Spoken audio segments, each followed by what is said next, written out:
బాన్సువాడ నియోజకవర్గంలో ముఖ్య కార్యకర్తల సన్నాహక సమావేశానికి రావడం జరిగింది.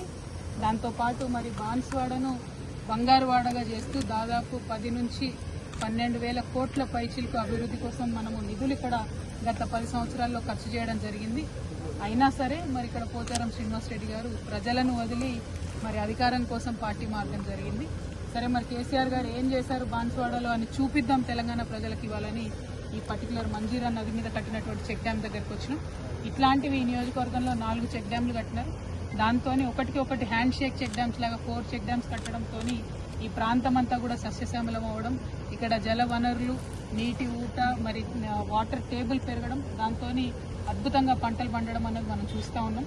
తెలంగాణకు కేసీఆర్ గారు ఇట్లాంటి శాశ్వతంగా నిలబడిపోయేటటువంటి పనులను చేయడం జరిగింది. దూరదృష్టితో కూడినటువంటి పనులను చేయడం జరిగింది. అది చూపించడానికే పర్టికులర్గా ఇవాళ ఇక్కడికి రావడం జరిగింది. చాలా అద్భుతంగా అనిపిస్తుంది. చాలా చోట్ల పంటలు ఎండిపోయి రైతులు బాధపడుతున్నటువంటి పరిస్థితుల్లో కేసీఆర్ గారు ఈ చుట్టుపక్కల ఉండే 1000 ఎకరాల రైతులు ఎవరు కూడా మరి దేవుడి మీద వాన మీద ఆధారపడకుండా కేవలం ఈ చెక్ డ్యామ్ మీద ఆధారపడి వ్యవసాయం చేసేటటువంటి పరిస్థితిని తీసుకొచ్చినందుకు చాలా గర్వంగా ఉంది. Thank you. జై తెలంగాణ, జై కేసీఆర్.